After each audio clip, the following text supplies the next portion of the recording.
Om Namo Bhagavate Vasudevaya.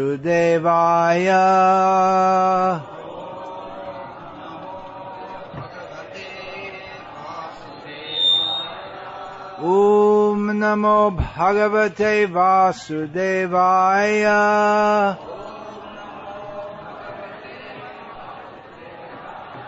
Om Namo Bhagavate Vasudevaya.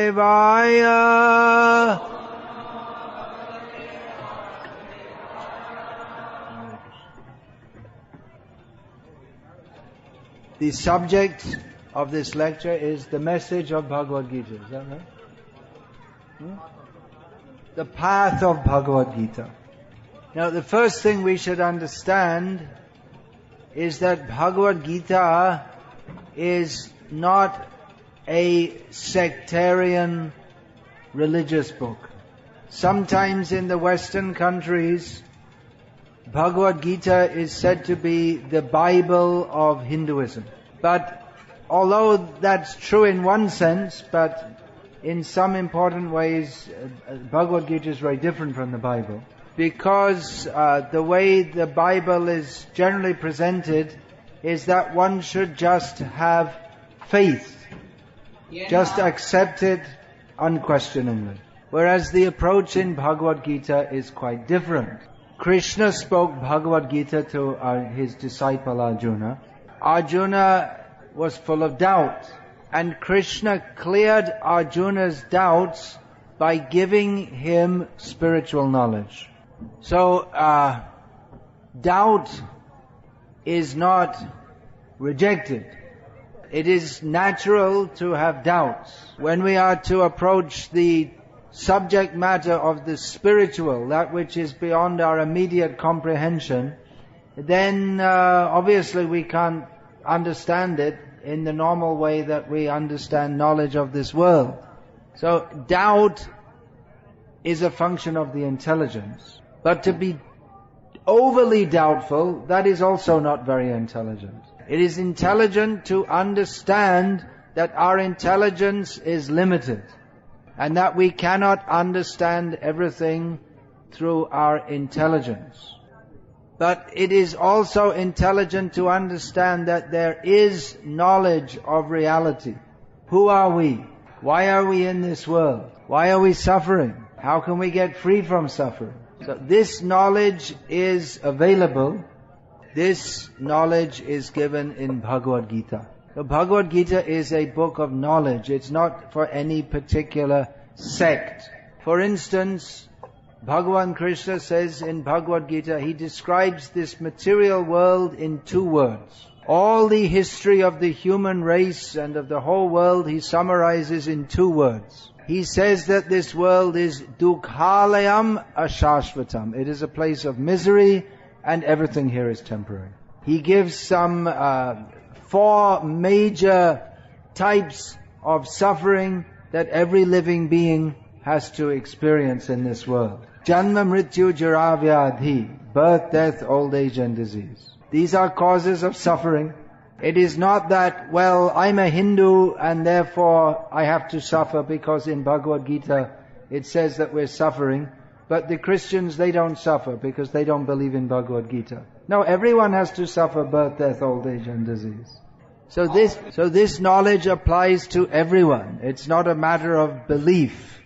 Bhagavad Gita gives us knowledge. It is not simply something to be believed blindly. Now, many people ask us, do you believe in reincarnation? But it is not a question of belief. It is a fact. Krishna explains this in Bhagavad Gita. This is the beginning teaching of Bhagavad Gita. Dehinosmin yatha dehe kaumarang yovanang jara tata dehantara praptihi. Krishna says that the living being in the body first manifests as a child body. The child's body changes to a youth body. The youth body becomes an old body. This is true of Hindus, Christians, atheists, cats, dogs, every living being. So Krishna points out that the body is changing but the person remains the same. Stop this boy running around. Just sit down or go and play outside. Now that's boyhood playfulness, but this is not a place for playing. It's for hearing very important knowledge. So did you say that about we change? So the body is always changing, but the person stays the same. The person is constant. According to medical science, all the cells in our body change every 7 years. But the mother, when she sees the child, she saw the child at birth, now she sees the child at 10 years old, she does not say, oh, you're not my child, because all the cells changed. So all the cells change, but the person remains the same. That means that the person is different from the chemicals that make up the body. So by giving this simple example, Krishna explains how the person is different from the body. The body changes from childhood to youth to old age, and then tata dehantara prapti, and then attains change of body. The body is only chemicals. The body is carbon, hydrogen, oxygen, nitrogen. There's some gold in the body somewhere also. Don't kill me for the gold. Not very much. But I am not carbon and oxygen and nitrogen. In the movies, we don't see the movie star saying to the actress, oh, I love you have so much carbon. The combination of carbon and nitrogen makes me feel so attracted to you. What is it that makes the body attractive? If we take the most beautiful woman in the world, Miss World, and she may be very young and beautiful, but if by chance she dies, then no one will want to embrace that beautiful body. The same body that is so attractive, as soon as it dies, it becomes totally unattractive. If we offer someone, there's a very beautiful woman, very nice hair, and very nice eyes, you'd like to embrace, yes, only one thing, she's dead. No. So what is it that gives attraction? That is the life, that is not chemicals, that is Atma. As long as the Atma is in the body, we say it is alive. As soon as it leaves, we say is dead. The same chemicals, but alive and dead according to the presence or absence of Atma. That's why in every language of the world, when someone dies, they say, he's gone away. How do you say in Tamil? Alright, I can't say it. Chalega in Hindi. Chalegete in Bengali. Nepali, how do you say? We have some Nepali boys here. How do you say chalega in Nepali? Chalsa. Telugu, same as Tamil. Similar. Gujarati ma? Huh? Jataria. Any language. You can go anywhere in the world. It doesn't matter if they speak Chinese or Malay or any language. If you ask people, if they say died, they say gone away. We have a Russian group here also. In Russian, same thing, huh? Yeah. Why does everyone say gone away when the same body is there? Because everyone understands that the real person is the soul, and the soul has gone away. So this is the first point of knowledge given by Krishna in Bhagavad Gita. And if we don't understand it, we cannot have any spiritual knowledge. And if we don't have spiritual knowledge, then we cannot make any spiritual progress. Now generally, people think, well, we're Hindus and we believe in reincarnation. But that is just some kind of belief, that is not knowledge. In Bhagavad Gita, Krishna also says, Utkramantang stitang vapi bhunjanam vagunan vitam vimudha nanu pasyanti jnana chakshushaha.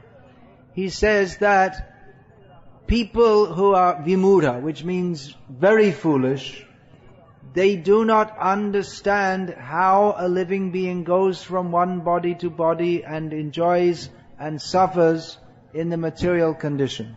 In other words, if we're a Hindu, and because we think I'm a Hindu and I believe in reincarnation, that is not enough. Krishna says we have to understand how it works. So he says, Vimudha nanu pashanti.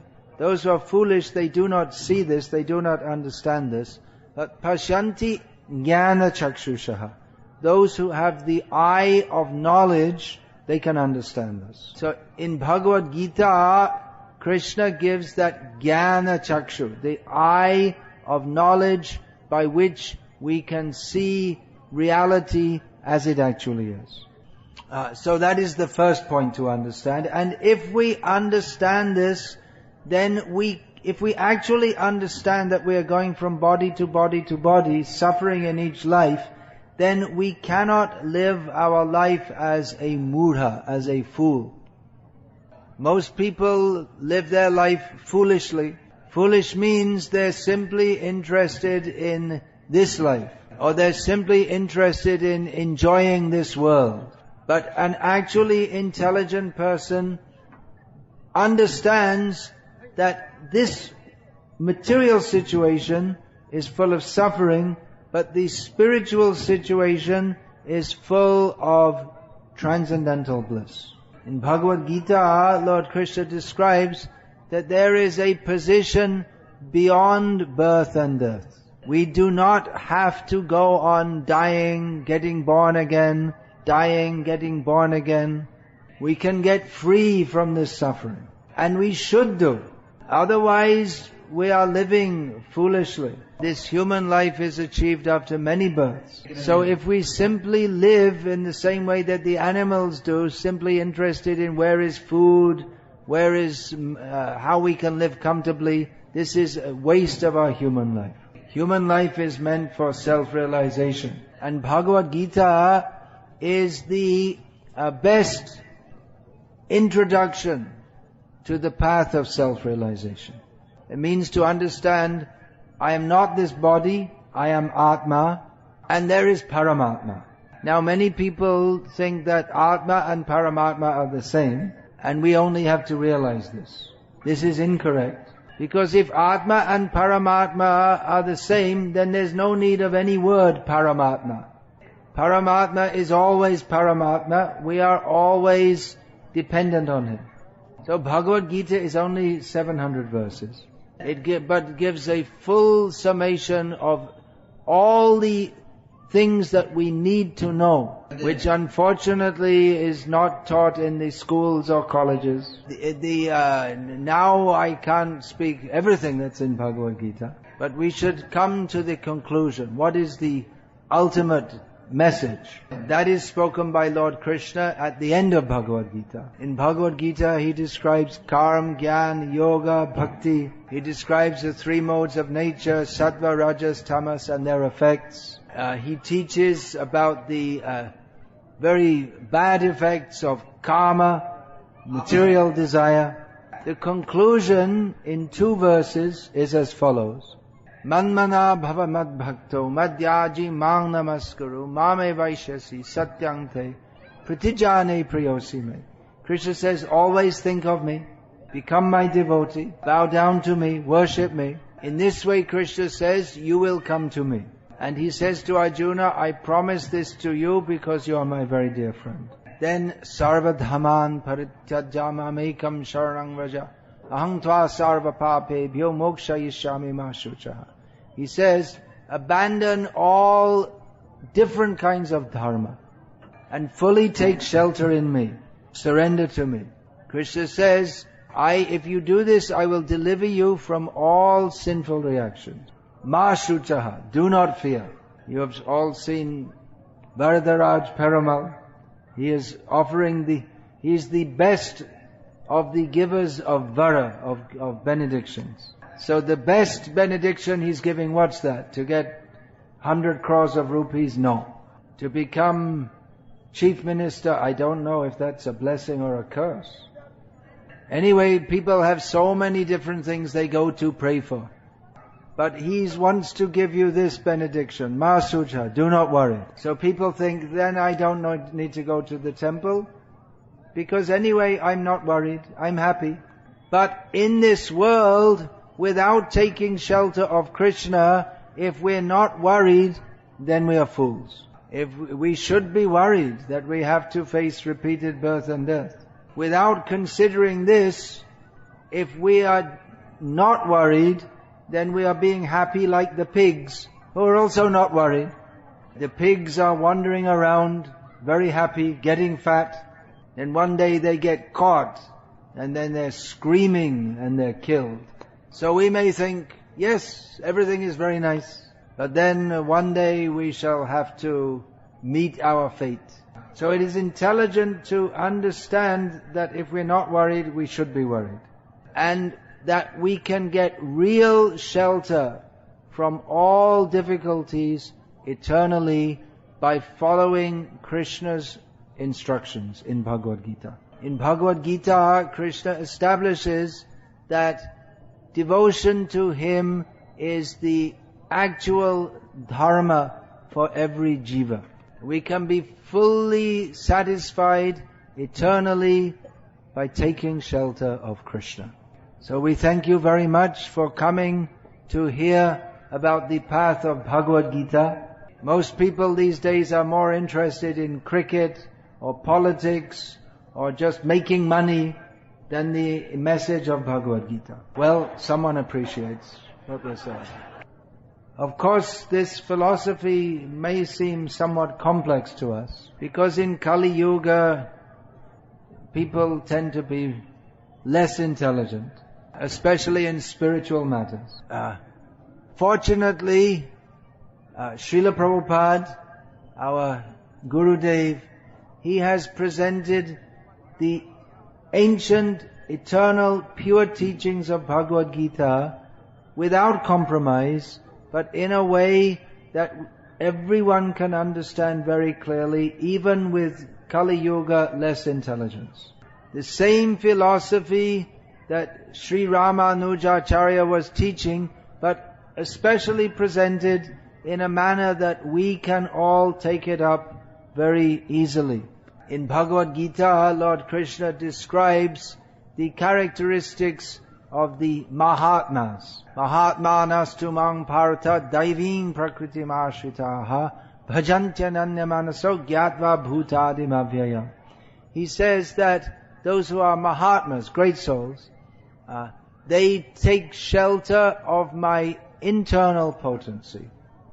They worship me with one pointed mind, knowing that I am the origin of everything. Then how do such persons worship Krishna? He describes, he says, Satatam kirtayanto mam. They always perform kirtan about myself. So in this Kali Yuga, the most important path of bhakti, of spiritual realization, is Harinama Sankirtan. Don't put down. This is stated in Brihan Naradiya Purana and in many shastras. Harer Nama, Harer Nama, Harer Nama, Eva Kevalam Kalo Nascheva, Nascheva, Nascheva Gatiranyata. In this Kali Yuga there is no other way to reach this spiritual goal but Harinam, Harinam, Harinam. So this Harinam Sankirtan, this is the process by which everyone can make full spiritual advancement. This is the best way to follow the path of Bhagavad Gita in the modern age. And that is being practically seen all over the world. In Gita, Krishna says, Mamaivangsho jiva loke jiva bhuta sanatana. All the jivas are parts and parcels of Krishna. So this Bhagavad Gita is not only for Indians or Hindus. It is spiritual knowledge for everyone. And we can practically see how people from all over the world are becoming inspired by the spiritual knowledge of Bhagavad Gita and chanting Hare Krishna and becoming purified. So that very briefly is a discussion of the path of Bhagavad Gita. And we invite you to all please take to this. You will be happy in this life. And by following this path, we can get free from birth and death and go to the spiritual world to serve Krishna eternally. Hare Krishna. Everyone please say Sulanga. Hare Krishna. Hare Krishna. Krishna Krishna. Hare Hare. Hare Rama. Hare Rama. Rama Rama. Hare Hare. Rambanandri, if anyone has any question, please ask. And the books can be described by Vasudev.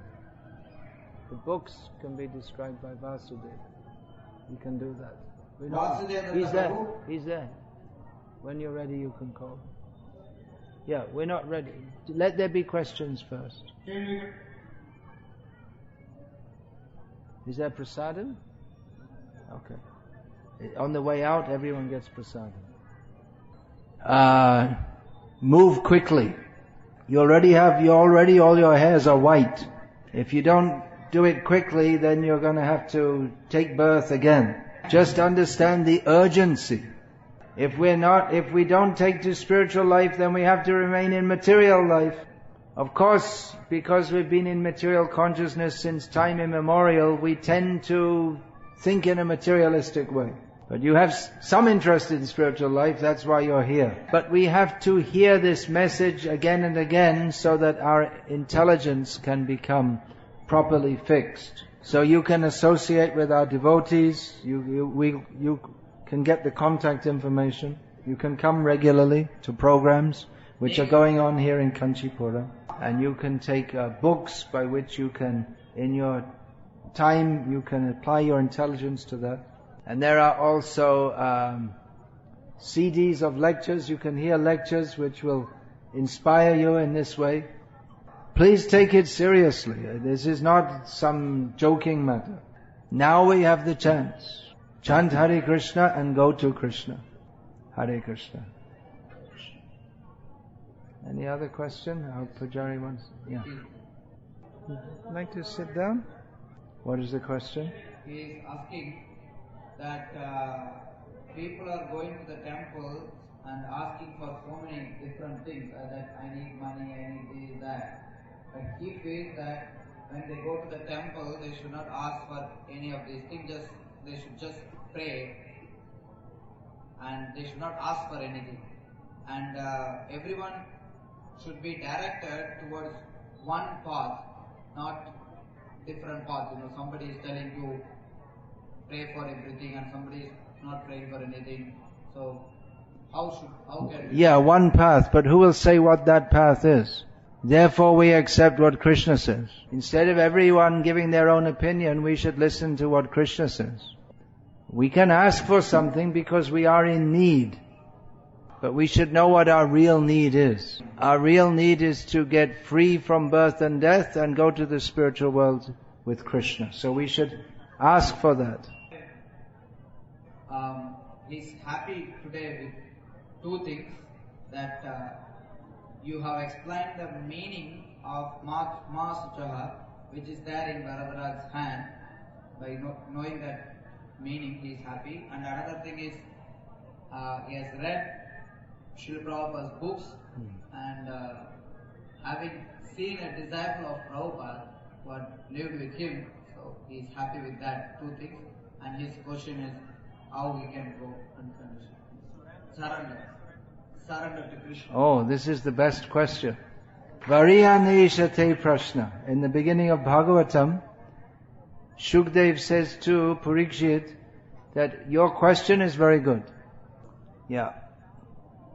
Well, there are 6 processes within Sharanagati, taking shelter of Krishna. Anukulyasya sankalpa. We should decide to do only that which will foster our devotion. Pratikulyasya varjanam. We should give up all those things which impede the development of our devotion. Rakshishyatiti vishvasa. We should have firm faith that Krishna will protect us. Goptritve varanang tata. We should also feel that Krishna is looking after us. Atma nikshepa. We should throw ourselves at Krishna. We should be fully giving ourselves to Him. And karpanye. We should understand ourselves to be very fallen and lowly. This attitude. Shardvidha Sharanagati. These are the 6 processes of Sharanagati. So that requires that we know all the things that we should do and all the things we should not do and what kind of attitude we should have. That requires that we take spiritual education. Therefore we should associate regularly with devotees who can guide us on the path, who will teach us what should we do. We should chant the holy names of Krishna regularly, daily. What should we not do? What should we avoid? Anything that will impede the development of bhakti. So those who are very serious in developing Krishna bhakti, they will never eat meat or fish or eggs or even onions for that matter. They'll only take Krishna prasada, and Krishna doesn't like meat, fish, eggs or onions. Then there are various rules which help to purify our lives. So after this lecture, you can contact Sri Giridhari Prabhu, and he will give you information how you, or Satyanarayan is here, and he's regularly conducting programs here. You can take guidance from him. This path of bhakti is very simple. It's also very powerful to clean our heart. And it's very joyful. But we have to take to it seriously. Anything else? Yeah, okay. So the point is that we should try to understand what is actual reality. What is the actual fact? Some people will say that Shiva is supreme. Some will say that Vishnu is supreme. Some will say that Jesus is supreme. But what is the actual fact? That we have to understand from Shastra. Now, some people say, no, we don't believe Bhagavad Gita, we believe the Bible or the Quran. But as I stated at the beginning of the talk, there's a great difference between the Bible and the Quran on one side and the Gita on the other. Because the Bible and the Quran, they require basically blind faith. Whereas the Gita gives us factual knowledge of who we are and who is God. Generally people say God or Bhagavan or Ishvar or Allah, and they all have various ideas, but Shastra gives clear knowledge. What is the meaning of the term Bhagavan? In Vishnu Puran, Sri Parashara, he states, Aishvaryasya samagrasya viryasya yashasha shriyaha jnana vairagya yoschaiva shannang bhaga itingena. That person can be called Bhagavan in whom there is all riches, all opulence, all possessions. To whom everything belongs, that must be Bhagavan. Who is the source of everything, who controls everything, to whom everything belongs. Who is all powerful, who is all famous, who is most beautiful, who knows everything, and at the same time is not attached to anything. That person is Bhagavan. So that description properly applies to Krishna. Of course, the Shaivites will disagree. But at least if we are to accept the version of Bhagavad Gita, Krishna says, Vaidhaischa sarvair ahameva vedyaha. Of all the Vedas, the object of knowledge is Krishna himself. So everyone can come together if they come together on the platform of actual knowledge. If there may be different people in the world, and some people say 2 + 2 = 3.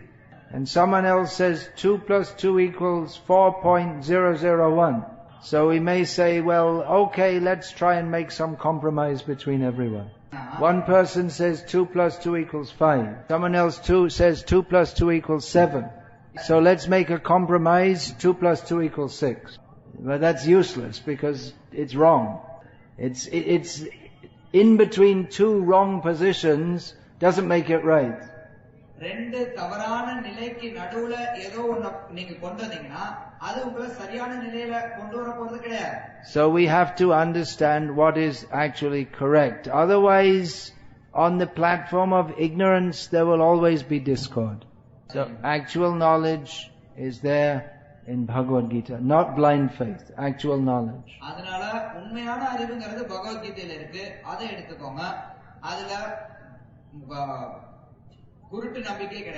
But in this material world there will never be unity because people are in this material world because they want to forget Krishna. So they'll bring so many opinions. 2 plus 2 equals 7. Oh, they may have some inclination toward God, but not clear knowledge. So this Krishna conscious movement is giving clear knowledge. Bhagavad Gita as it is. Krishna is the supreme. Anything else? I'll give you a question in reply. Who said that 2 plus 2 equals 4? Do you know the answer? No, it's an eternal principle. It is a self-evident fact. So in the same way, Bhagavad Gita and all Vedic knowledge is eternal truth. That is written down by Vyasadeva, but it is eternally existing even before Vyasadeva wrote it down. It is not a product of someone's imagination. Just like we say E equals mc squared was given by Einstein. But before Einstein told us that E equals mc squared, even before that equaled mc squared.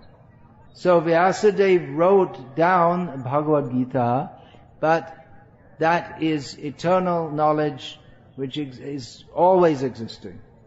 So, Hare Krishna. We'll finish there.